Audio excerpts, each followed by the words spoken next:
खुलुमबाय बे समाव बड'लेण्ड इंखं टेलिभिजननि स्टुडिअ आं मिथिका नार्जारि दिनै मोनाबिलिनि गाहाय रादाबफ्राव दङ। अरुणाचल प्रदेशआव गिख्रंथाव लामा जाब्रबथायजों आसामनि 4 लाइमोननि जिउ खहा। नेशनेल गेम्सआव मेडेल देरहागिरिफोरनो आसाम सोरखारा 3थि थाखोनि साख्रि होगोन। गबर्धना गामारिगुरियाव 9 साननि हाबाफारिजों 14थि श्री श्री काली फुजा खुंफुंदों। उत्तर काशीनि सुरंगआव नांथानाय 40 सुबुंखौ रैखा खालामनो 7थि सानावबो बोखांनो हायाखै। मणिपुर सोरखारा कुकी ट्राइबेल दैदेनगिरिफोरनि हेंथायै एफआइआर होदों। गवालपारानि मरनैयाव मैदेरनि गाग्लोबनायाव सासे रिटायार्ड आर्मिनि जिउ खहा। गसाइगाव कासियाबारियाव बिजेपि राजखान्थि हान्जानि गिदिरथार सुबुंगौमा हाबाफारि। दानिया फैदोनि आबुं रादाबाव।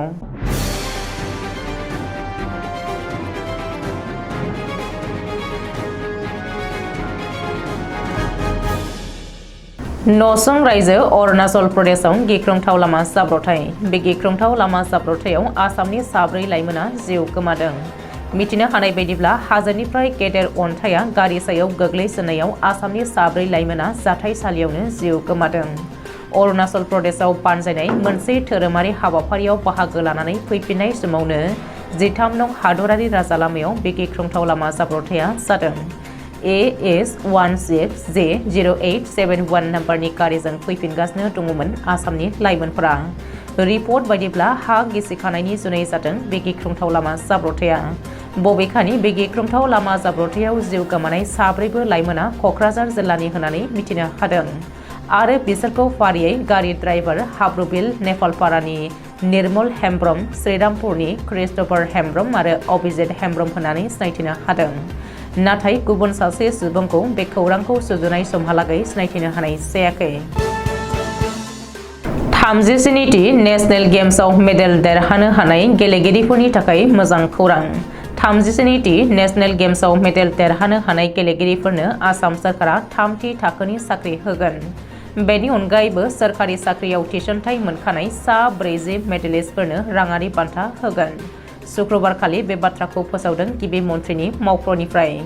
मख'नो गोनांदि नेशनेल गेम्सआव गल्ड, सिलभार आरो ब्रन्ज एबा जायखिजाया मेडेल देरहानो हानाय आसामनि गेलेगिरिफोरनो आसाम सोरखारनि गुबुन गुबुन बिफानाव 3थि थाखोनि साख्रियाव थिसनथाइ होगोन आरो सिगाङावसो सोरखारि साख्रियाव थिसनथाइ मोनखानाय 40 मेडेलिस्टफोरनो राङारि बान्था होगोन।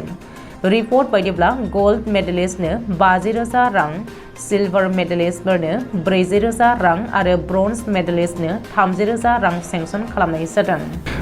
बेखौबो मख'नो नांगोनदि नेशनेल गेम्सआव मेडेल देरहानो हानाय गेलेगिरिफोरनो बिसोरनि सोलोंथाइखौ लानानै आसाम सोरखारनि गुबुन गुबुन बिफानाव थिसनथाइ होगोन होननानै थांनाय 2022 मायथाइनि सेप्तेम्बर दानावनो गिबि मन्थ्रि डक्टर हिमन्त बिश्व शर्माया फोसावदोंमोन। बरपेटा जिल्लानि गामारिगुरियाव शुक्रबारखालि 6 साननि मोनाबिलियाव हाबाफारि बायदियै गाजा गोमजा खालामनो थाखाय मोसानाय बादायलायनायबो लादों। बे मोसानाय बादायलायनाय हाबाफारिखौ गबर्धना गोजौ फरायसालिनि लोगो फोरोंगिरि आरो लिरगिरि प्राणेश्वर ब्रह्मआ फिथा हास'नानै बेखेवनानै होयो। लोगोसे हेफाजाब होफायो श्री श्री काली फुजा कमिटिनि आफादगिरि मणिकान्त गयारिया। बेखेवनानै होखांनायनि उनाव बिबुंथि लाखिनानै फोरमायोदि बर'फोरजों लोगोसे गुबुन गुबुन हारि जनजातिफोराबो बोसोरफ्रोमबो हेफाजाब होफायो आरो बे फुजाखौ गेदेर बानायनाय जायो। मेला दिन्थिफुंनाय जायो। बोसोरफ्रोमनि बायदिनो देग्लायबो 12 नभेम्बरनिफ्राय लानानै 20 नभेम्बरसिम 9 साननि हाबाफारिजों गाजा गोमजायै मेहेरगोनाङै खुंफुंनाया सोलिदों होननानै फोरमायदों। गोबां हाबाफारिनि गेजेरजों बरपेटा जिल्लानि गबर्धना गामारिगुरिनि बर'फ्रा गाजा गोमजायै काली फुजाखौ फालिनानै बिदाय होयो।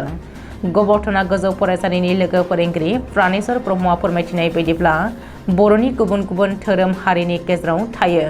अब्लाबो बेनि गेजेरावनो दङ गुबुन गुबुन धोरोम फालियोब्लाबो जोंनि बर'फ्राबो गुबुन हारिफोरजों सिथाबनानै थानायलाय माखासे गामिफोरा जयैनो मोनसे फुजा फोरबो खुंबोनायखौबो गाहाम मख'जाथाव होननानै फोरमायदों।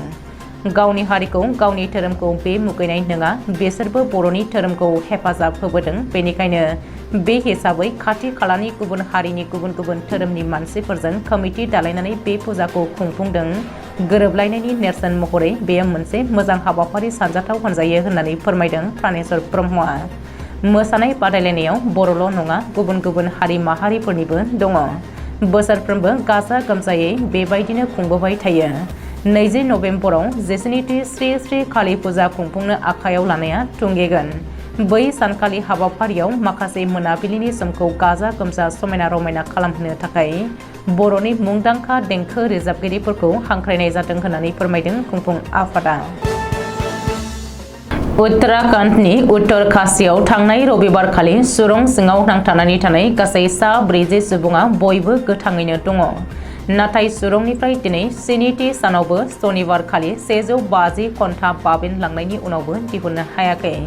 बबेखानि नरवे आरो थाइलेन्डनि एक्सपार्टफोरखौ हायार लाबोनाय जादोंमोन आरो रैखाथिनि खामानिखौ सोलिहोगासिनो दङमोन।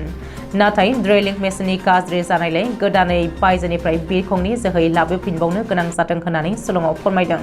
उत्तर काशीनि टानेल एबा सुरंखौ बानायनाय कन्स्ट्राक्शन कम्पानिनि डाइरेक्टर अनसु मनीष कालक'आ खौरांगिरिनि सोंनायाव बे बाथ्राखौ मिथिहोदों। ओजोंहाय सुरं सिङाव नांथानानै थानाय लेबारफोरनि नखरनि मानसिफ्रा दिनैबो टानेल एबा सुरंनि मोखाङाव होंगो दोंगो खालामफैनायखौ नुनो मोन्दों। बे बिथिङाव उत्तराखंडनि गिबि मन्त्रि पुष्कर धामीआ मिथिहोदों दि उत्तराखंडआव बानायनो गोनां टानेल एबा सुरंफोरनि प्रजेक्टफोरखौ सोलाय सोल' खालामफिननो थांखि लादों उत्तराखंड सोरखारा। सोलिफु बोसोर 2023नि थांनाय मे दाननिफ्रायनो मणिपुराव हारियारि दाङा एबा एना-एनिया सोलिबोबाय थादों। बे बिथिङाव कुकी माहारियारि आफादफोरजों दाजानाय ITLF दोलोनि हेंथायै मणिपुर सोरखारा आथिखालाव एफआइआर होदों। चुराचान्दपुर जिल्लानि चुराचान्दपुर सदर थानायाव कुकी माहारियारि आफादनि राजखान्थि हान्जा ITLF एबा इन्डिजिनियास ट्राइबेल लिबारेशन फ्रन्टनि 10 MLA एबा दैदेनगिरिफोरनि हेंथायै मणिपुर सोरखारा एफआइआर होदों। मानो होनोब्ला आथिखालाव मणिपुराव ITLF दोलोआ आलादायै उदां खुंथाय दाबि खालामबोबाय थादोंमोन आरो BJPजों दैदेनजानाय मणिपुर सोरखारखौ गनाया होननानै खुद्रिदोंमोन। बे बाथ्राखौ ITLFनि बुंथिगिरि गेनजा वालजोंआ मिथिहोदों। मख'नो गोनांदि थांनाय मे दाननिफ्राय दासिम सा 178 सुबुंनि जिउ खहा जालांबाय मणिपुरनि हारियारि दाङायाव आरो सा 50,000निबो बांसिन सुबुङा न' गोमाजाबाय। आफां आसामनि गवालपारा जिल्लानि दाब दाब जायगायाव आथिखालाव हाग्रानि मैदेरजों गोबां खहा खालामजानाय आरो सुबुंनि जिउ खहा जानाया गोदान बाथ्रा नंलिया। शुक्रबारनि हर एबा सनिबारनि फुं समाव गवालपारा नोगोरनि साखाथियाव थानाय मरनै पुलिस थानानि बेन्दोंआव दहकता पलानपारा गामिनि आर्मिनिफ्राय आज्रा मोननाय नरेश्वर राभा मुंनि सासे सुबुंखौ हाग्रानि मैदेरा बुथारलांदों। पुलिसआ खौरांखौ मोननानै नरेश्वर राभानि गोथै देहाखौ बोखांहैनानै उनाव पस्ट मर्टेमनि थाखाय दैथायहरदों होननानै शिलंआव फोरमायथिदों। गसाइगाव महकुमानि सिङाव थानाय 1 नं गसाइगाव विधानसभा बियाबनि बेन्दोंआव गोग्लैनाय खासियाबारि गेवलां गेलेग्रा फोथाराव जुमदुवार मण्डल BJPनि दैदेननायाव सानसेनि हाबाफारि लानानै दिनै BJP राजखान्थि हान्जानि गिदिरथार सुबुं गमा हाबाफारि जानानै थाङो। मख'नो गोनांदि बे रोजा रोजा सुबुं गमा हाबाफारियाव गाहाय आलासि हिसाबै नुजाथिफैयो आसामनि मिनिस्टार अशोक सिंघल, BTRनि EM Rewrewa Narzinari, MCLA Sajal Kumar Singh, MCLA Rajiv Brahma, 1 नं गसाइगाव विधानसभा बियाबनि MLA जिरन बसुमतारी आरो गोबां रोजा रोजा सुबुंफ्रा बे हाबाफारियाव बाहागो लाफैदोंमोन। मख'नो गोनांदि बे हाबाफारियाव गाहाय आलासि हिसाबै बाहागो लानानै मिनिस्टार अशोक सिंघल बिथाङा खौरांगिरिनि सिगाङाव BTR ओनसोलाव सान्थि फैबाय। BTR ओनसोलाव थांनाय माखासे सम आगोल BTR ओनसोलाव फैनो गियोमोन। बुथारनाय, गावथारनाय, लांखारनाय बायदि जाथाय जानाया जोबनानै थाङामोन, जायनि जाहोनाव BTR ओनसोलाव फैनो गियोमोन। नाथाय दा BTRआव सान्थि सुक्ति गोजोन गोरोबथा जानायनि उनाव BTRआव फैनो गिला, बेरायनो गिला, गोजोन थासारि जाबाय होननानै फोरमायो। दिनै मोनाबिलिनि रादाबा एसेनोसै। गोजोन्थों।